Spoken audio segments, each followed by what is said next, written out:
Olá pessoal, estamos de volta com mais um episódio especialíssimo do nosso podcast CCM Conecta.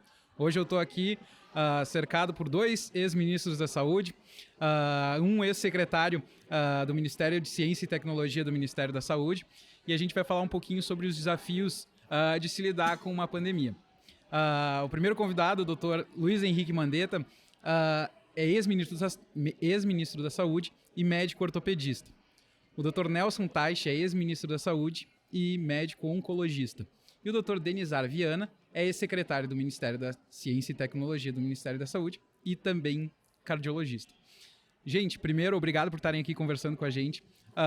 Esse podcast é uma iniciativa do Grupo CCM, que é uma empresa que começou organizando congressos médicos, mas como isso tem impacto direto na vida das pessoas, a gente tem como lema conectar as pessoas e conhecimentos que possam salvar vidas, a gente decidiu também levar para cá. Normalmente a gente faz congresso para os médicos que...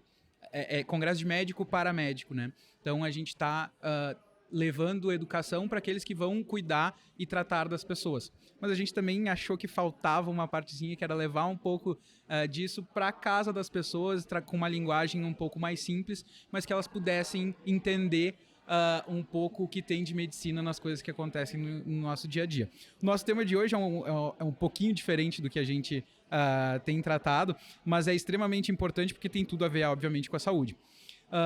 Eu coloco já uma pergunta inicial para vocês, que é o que vocês, nos cargos que vocês ocuparam, que tipo de ferramentas vocês tinham que ter e com o que vocês se depararam e quais foram os desafios para lidar com uma coisa que ninguém nunca tinha vivido até aquele momento. Vai. Bom, primeiro agradecer ao Grupo CCM, ao Fred pela gentileza do convite, é um prazer estar aqui com vocês. O SUS é um desafio geracional. Ele nasce de uma máxima constitucional, saúde é um direito de todos, um dever do Estado, feita no momento que o Brasil, do ponto de vista econômico, do ponto de vista de equilíbrio socioeconômico, talvez tenha sido o nosso pior momento, 1988, mas com uma esperança de construir um aspecto de cidadania que abarcou a saúde dentro da Seguridade Social. Então, essa construção desses 30 anos de SUS, qualquer um que chegue ao Ministério hoje, ou amanhã, ou daqui a 10, 20, 30, nos próximos 50 anos, ele vai encontrar uma situação de a fazer. Ele tem que fazer, porque ele está em construção.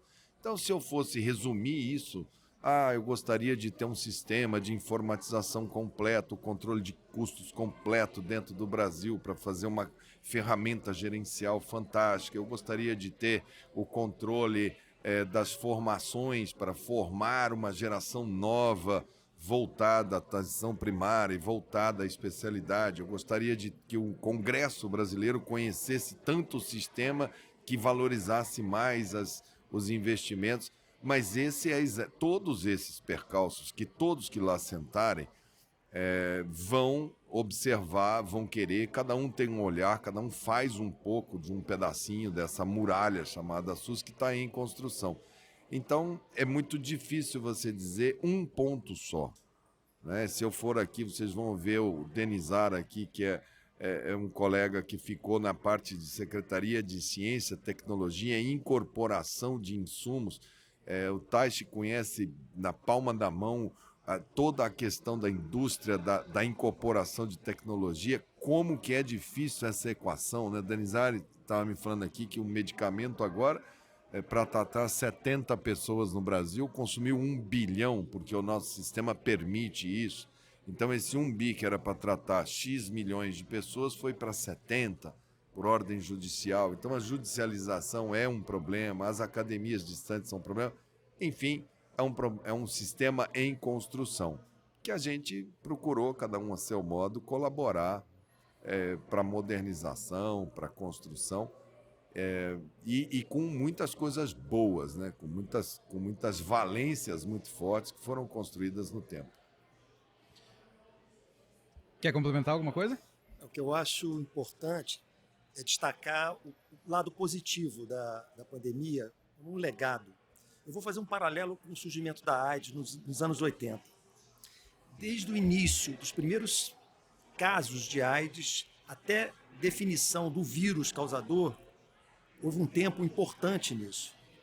Prolongou-se o desconhecimento. Se a gente olha a pandemia agora da Covid-19, os primeiros relatos em dezembro de 2019, em Wuhan, logo no início de 2020, a gente já sabia qual era o vírus, os testes foram desenvolvidos numa velocidade muito rápida também para a detecção, e todo o investimento de pesquisa, de ciência, culminou com 10 meses você ter a primeira vacina.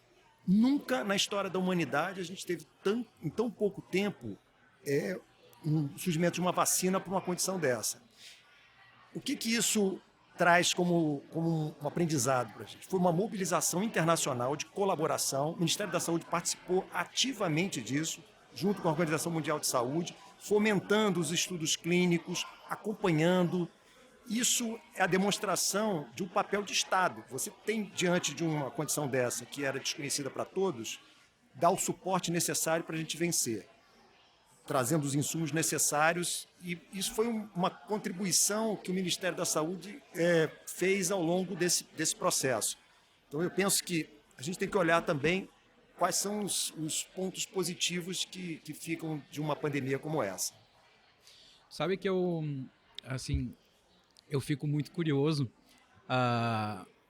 porque foi uma coisa tão realmente diferente do que teve até agora, pela escala mesmo, mas eu fico tentando pensar o que passou na cabeça de vocês naqueles momentos.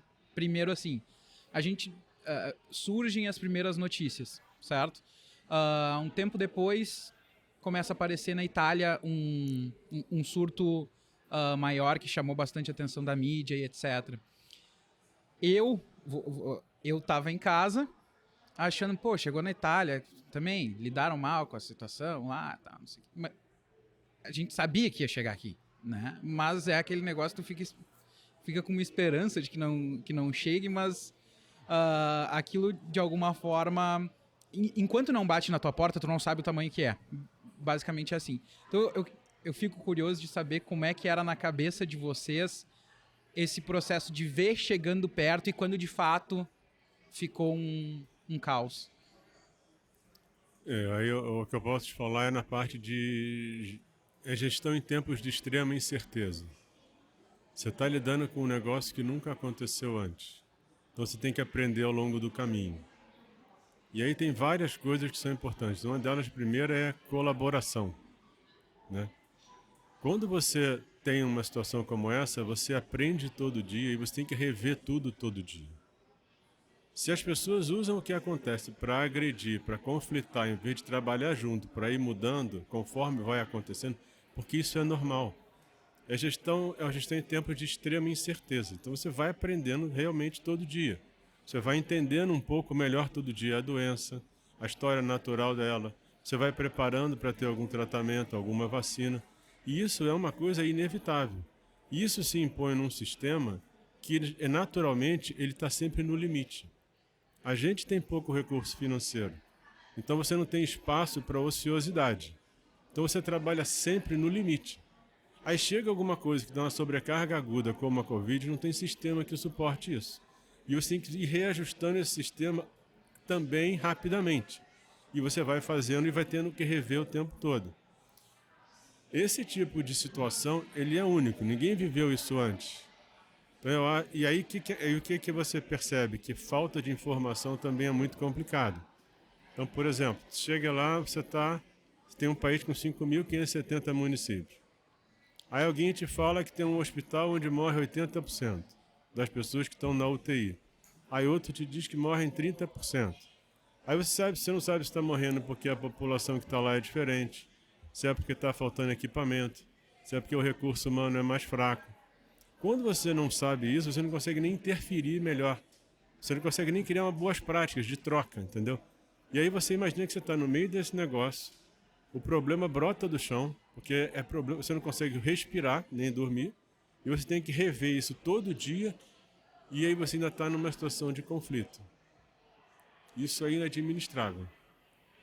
Isso é inadministrável. Então, o que falta nisso? Tem que ter cooperação, as pessoas têm que entender que você tem que rever tudo todo dia. As decisões vão ser mudadas porque é natural, cada conhecimento novo que você tem, você vai revendo.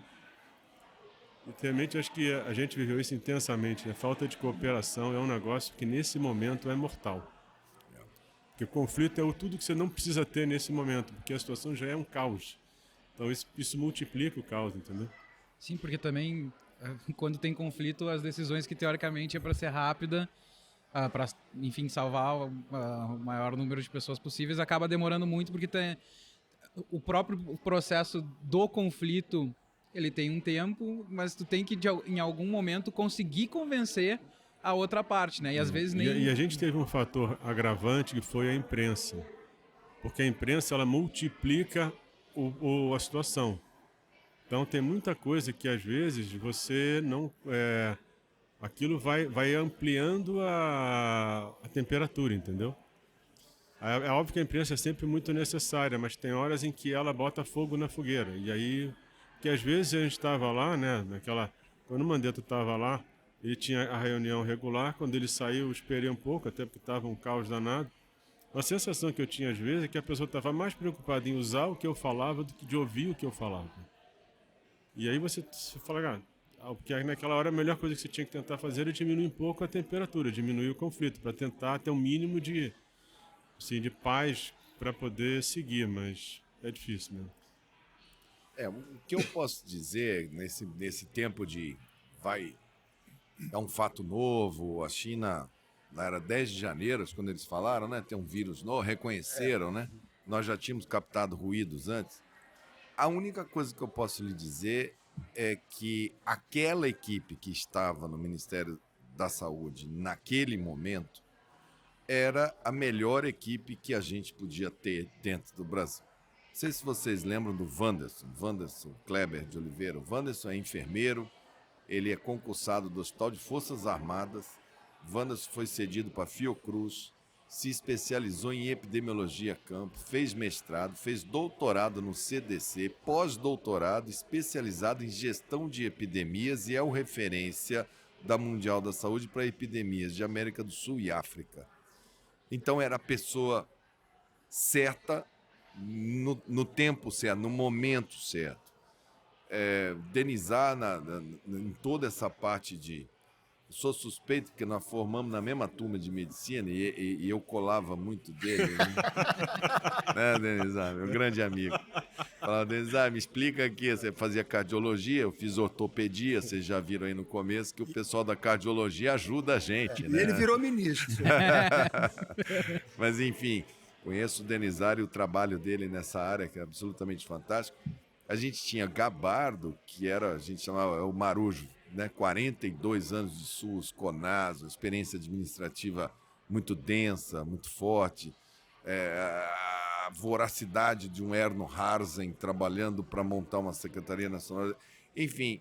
E aquele problema parece que fez, num breve espaço de tempo, a união muito forte da equipe e que acabou unindo o CONAS, o CONASEMS, que são os secretários estaduais e municipais, e por um breve instante nós tínhamos o SUS quase que com um comando único, falando a mesma língua. Talvez essa tenha sido a maior fortaleza que a gente teve por um delta de tempo e talvez tenha sido de todas essas temperaturas, essas crises, essas questões políticas, talvez tenha sido o que mais a gente tenha perdido de positivo naquele momento, que era a unidade do sistema de saúde. Porque quando fragmentou, quando o presidente fez uma intervenção militar, colocou um militar despreparado para conduzir o ministério, ele é despreparado também para falar com o sistema de saúde. Então, os secretários estaduais foram tomar medidas no âmbito dos seus estados, os municipais no âmbito dos seus municípios, e virou um Babel,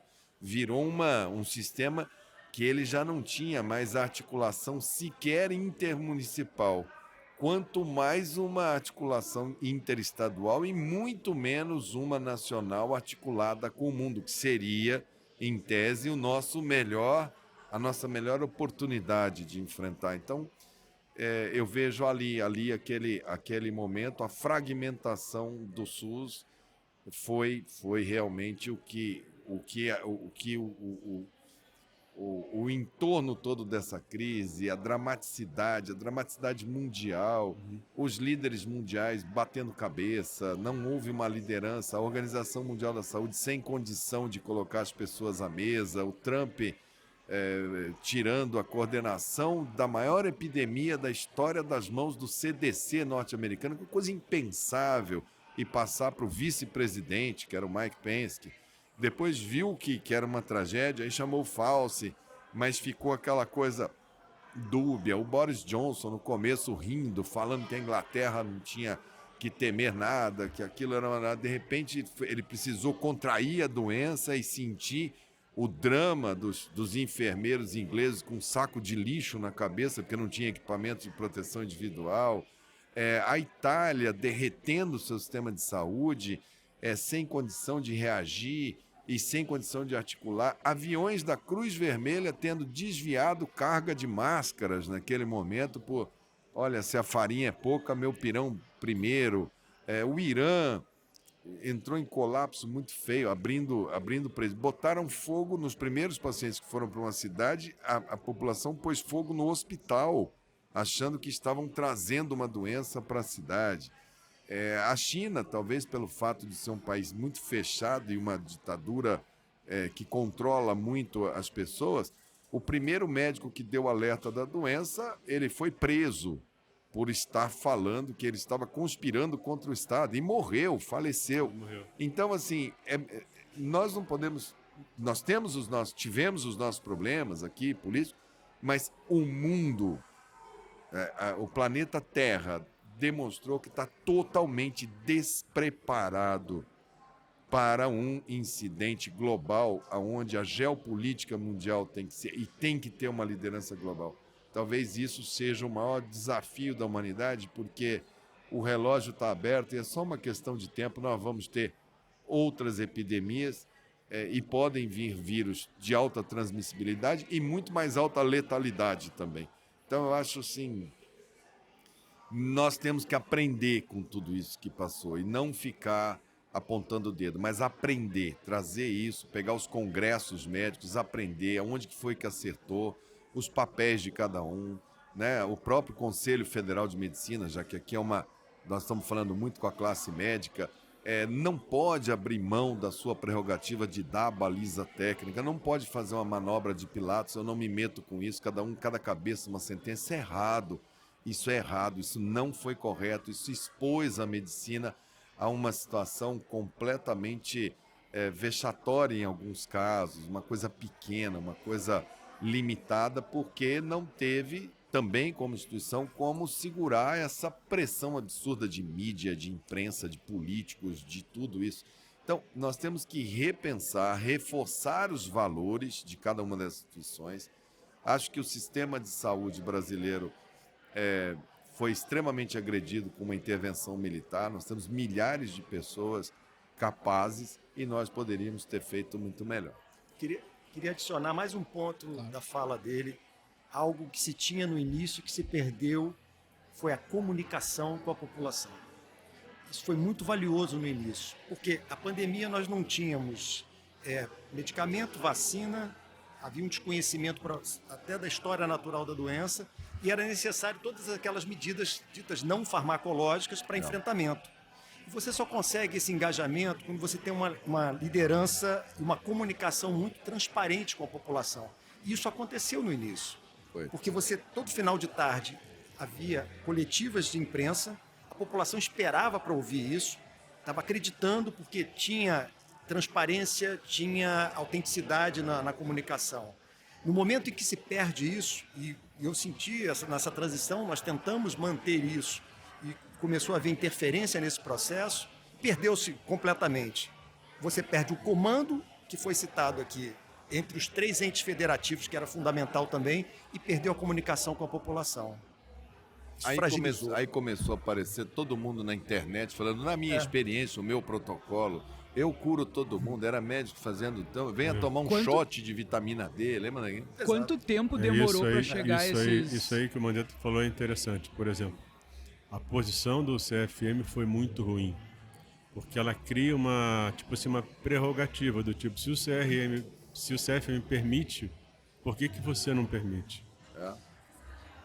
E aí você diz, eu acho que o CFM está errado. Entendeu? Estou colocando o CFM aqui porque nós estamos falando, provavelmente, mas isso foi um problema o podcast bem específico, vai muito para os médicos, né? Foi bem específico. Mas... Isso aí foi um negócio que foi um problema, porque e isso que ele colocou também é bastante importante. Na época o Anderson continuou, né? Denizar saiu, acho que porque a gente ficou junto, ele era assessor, a gente estava junto o tempo todo. O segundo do Erno continuou, o Erno saiu por opção. Mas o que a gente via é um problema mundial, né? Então essa falta de colaboração, esse que o Mandetta comentou, tem um avião vindo, alguém vai lá, paga mais, o avião não vem para você, vai para outro lugar. Você vê que... E aí tem certas coisas que vão ter que ser repensadas. E a gente ainda deu uma certa sorte, que se a China entra em colapso, o mundo inteiro ia sofrer. Porque mais de 90% dos insumos vinha da China, né? De EPI, de respirador. Aí o mundo ia parar. Se a China não tivesse controlado como controlou, para o mundo, o resto da China ia ser um desastre. Porque aí não vinha nada. E ainda conseguiu chegar tarde, mas chegou. E uma coisa que eu acho assim, importante em relação a... Eu até coloquei em relação à vacina, por exemplo. Eu vi a vacina que eram 3 momentos. Um era ainda a pesquisa. A outra é quando você tem a vacina disponível, mas você não sabe se ela funciona. E o terceiro é quando você sabe que ela funciona. E aí, o que acontece? Eu trouxe a pesquisa da vacina, né? Mas aquilo era uma coisa... O que eu falei? O que eu falei com o pessoal de Oxford? Se eu trouxer a pesquisa, eu acelero, eu compro mais fácil? Sim, então traz. A segunda coisa é, a vacina está pronta, mas a gente ainda não tem o resultado. Aí o que acontece nessa hora? Você tem que colocar muito dinheiro. Mas é muito dinheiro sem ter certeza se vai funcionar. Porque como o Denizar falou, antes a vacina mais rápida levou 4 anos, em geral leva 10. Será que ela vai sair em 1 ano? Porque se você bota um monte de dinheiro e aquilo não dá certo, você vai ser julgado pelo resultado. Você vai ter uma improbidade administrativa. E aí tem o terceiro momento, que é quando todo mundo já sabe que funciona, só que aí os países ricos compraram. E aí você entra no fim da fila. Qual é a lição que isso fica? Em momentos como esse, isso é uma decisão Brasil. Senta ministério, senta legislativo, senta judiciário, senta órgão de controle. Olha, essa é a situação. A gente tem que investir, porque se sair a vacina, a gente resolve rapidamente nesse país.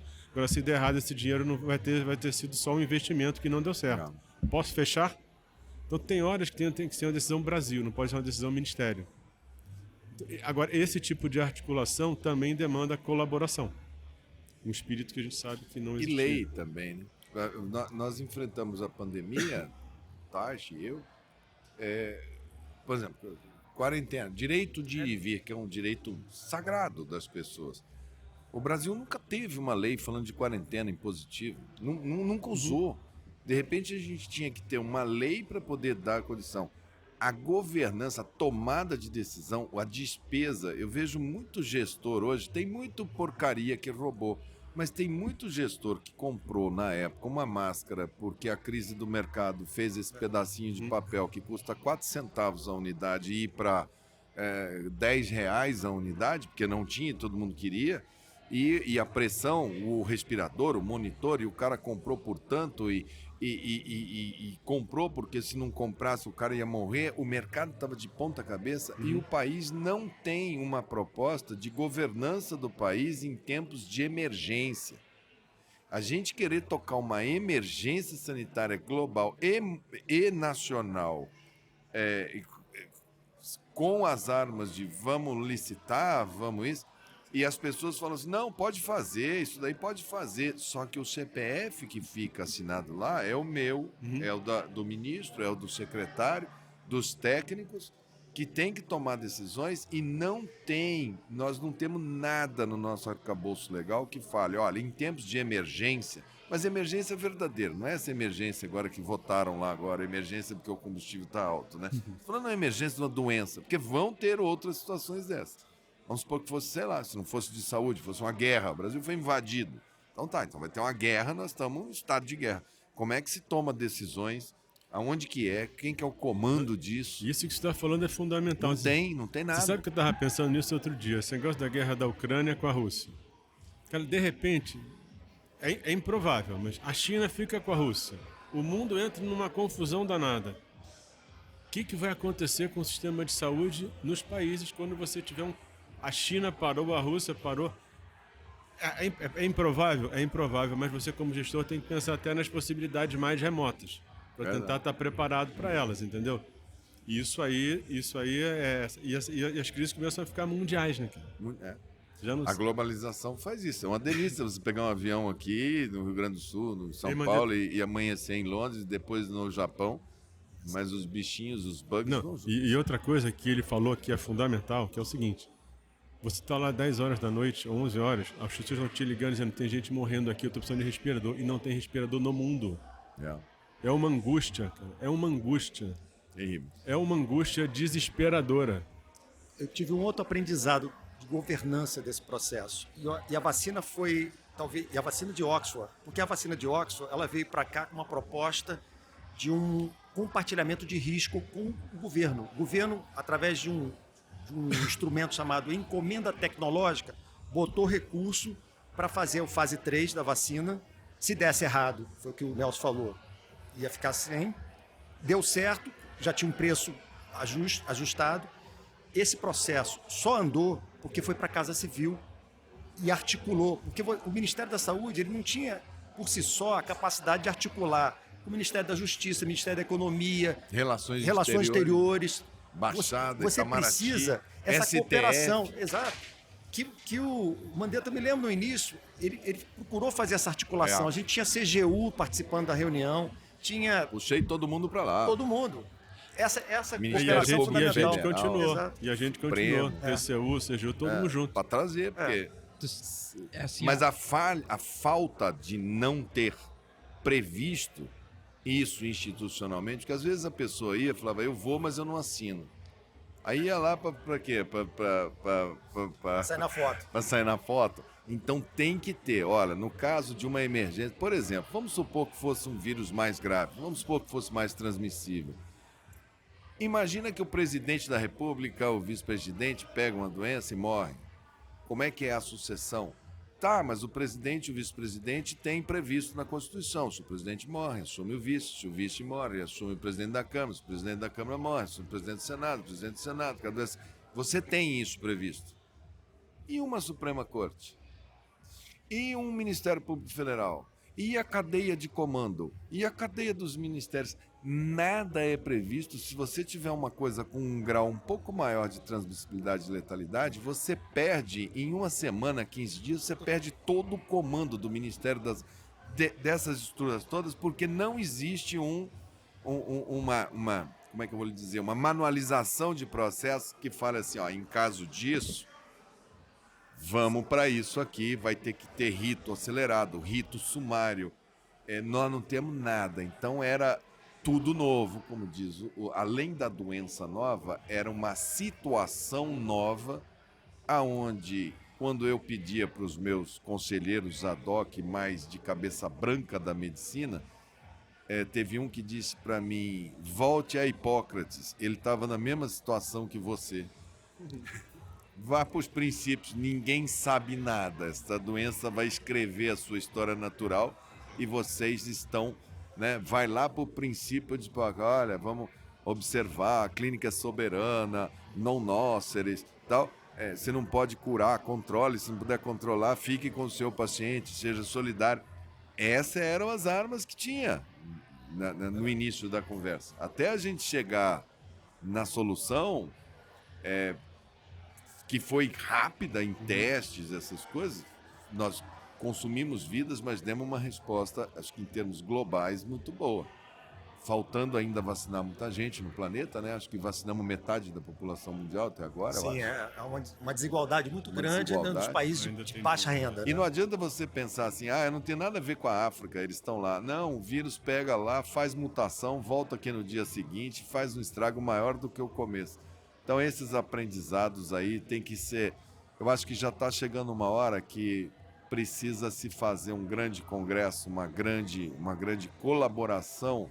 Talvez a CCM possa propor, aí o Taish, enfim, da gente fazer uma coisa, lições da pandemia e montar consensos, cada um vendo o que mais sentiu de dificuldade e reconhecendo, olha, nós estávamos lá, eu, Denise, nós erramos, acertamos. Onde que a gente errou? Porque vamos evitar isso, fazer um checklist de situações, problemas que ocorreram, para ver se a gente não... Por exemplo, deveria ser proibido, numa situação dessa de emergência sanitária, você tinha que ter estabilidade da equipe. Você deveria ter falando assim, olha, é normal que haja problema, é normal, mas a parte técnica deveria estar livre de pressão política, porque às vezes as medidas que tem que tomar são muito amargas. Eu me lembro, ainda eu estava no Ministério, o Wanderson queria fazer a portaria sobre o manual sanitário para enterrar uma pessoa. Então tinha que escrever lá que tinha que ser 2 sacos de plástico preto com zíper cruzados, não poderia ter velório, a pessoa não poderia...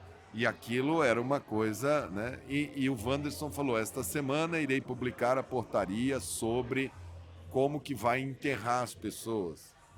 E eu me lembro que o presidente me ligou na época e falou, mas fala para esse cara parar de falar de morte na televisão. Eu falei, mas ele vai ter que publicar, porque tem coveiros, tem gente, tem famílias, as pessoas vão morrer.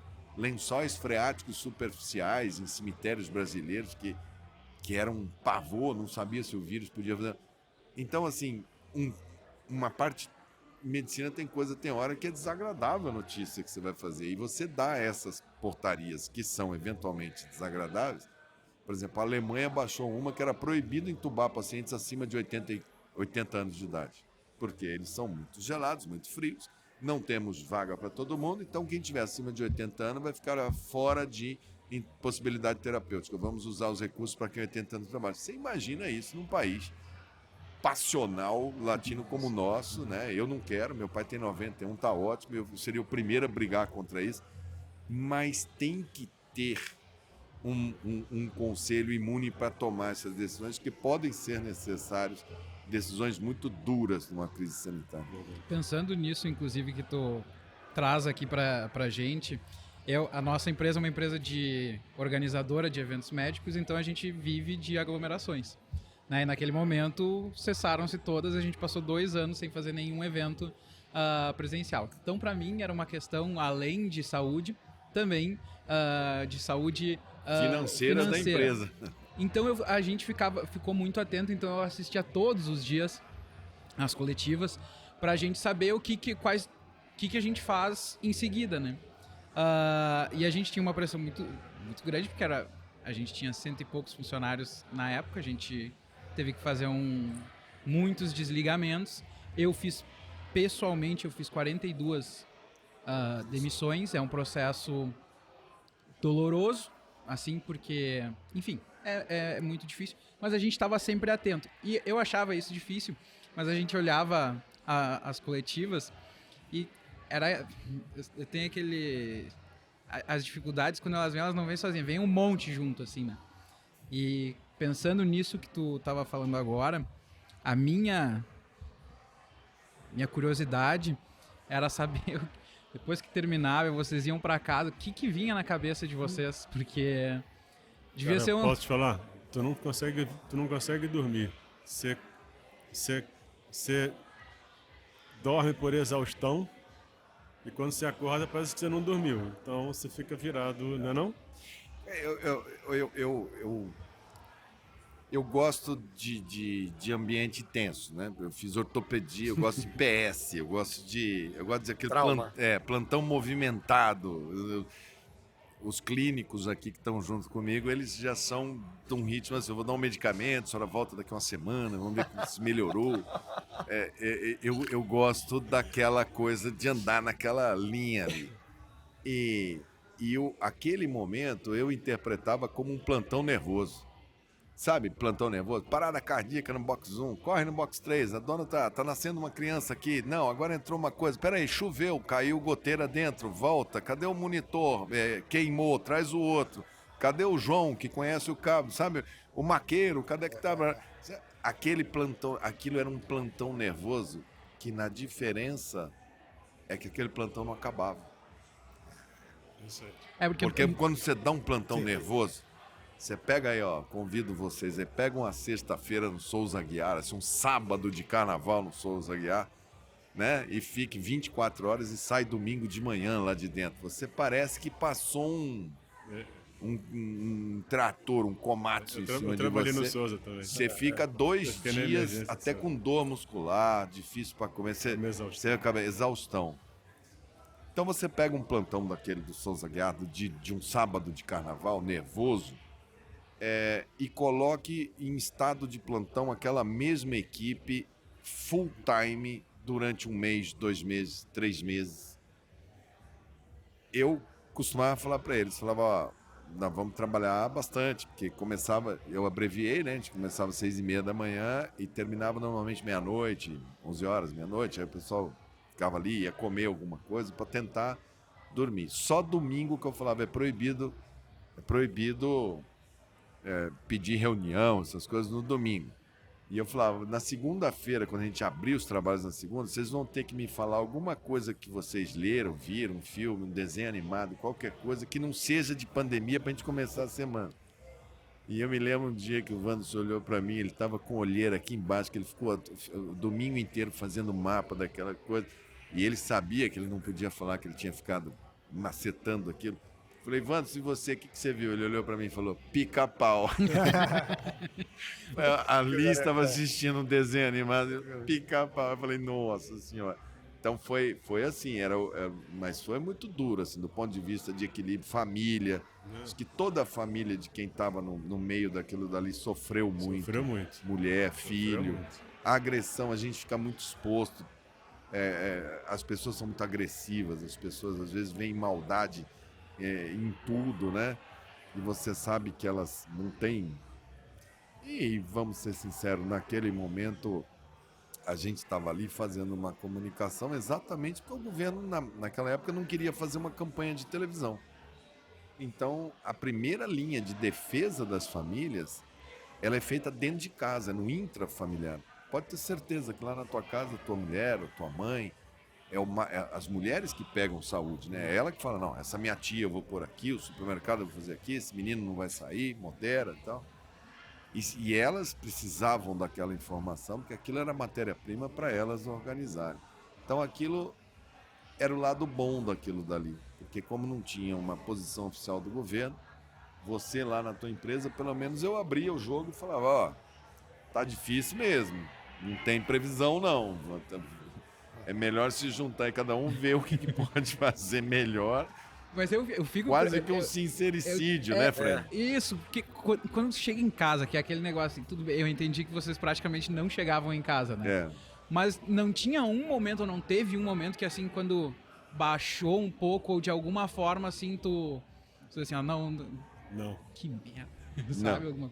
Não. Não. A gente fica tão imbricado no problema que, pra você ter uma ideia, eu fumava, Denizar brigava comigo, todo mundo brigava comigo. O dia que deu o primeiro caso, você parou de sabe como que eu parei? Não acredito. Sabe parou de fumar. Mas sabe como? Acabou o cigarro e eu não voltei para comprar. E eu não senti, das inúmeras vezes na minha vida que eu parei de fumar, sofre uma crise de abstinência. Era tanta adrenalina daquilo dali, que eu não tive crise de abstinência de parar de fumar naquele momento. E parei de fumar sem nenhum... Então eu recomendo, assim, se quer parar de fumar, você pega um problemão, mas pega um problemão daqueles assim... Que te ocupa alguma coisa que te faz... que dói mais, né? Substituiu a nicotina por adrenalina. Mas olha, foi uma beleza pra mim, fiquei ótimo. Olha, pessoal, muito obrigado pelo tempo de vocês. Foi muito legal conversar e entender um pouquinho do que passou na cabeça de vocês e dos desafios que vocês tiveram. Eu fico muito contente que vocês tiveram a possibilidade de vir aqui com a gente, curtir um pouco esse momento, é legal para a gente levar para casa das pessoas também um lado que talvez elas ninguém tinha a oportunidade de conhecer de vocês. Muito obrigado. E pra gente, a gente viveu um momento único da história, né? Essa que é a grande... Com certeza. Foi. E eu escrevi, quando eu saí para desestressar, sabe o que eu fui fazer? Eu agora sou marceneiro. Eu faço cadeiras e mesa. Mas elas ficam boas? Mais ou menos. Um ortopedista fazendo cadeiras e mesa. Mexe bem com a serra, né? Com essa a gente termina por hoje. Então, pessoal, muito obrigado. Um abraço para todo mundo que está em casa. Pessoal. Tchau, tchau.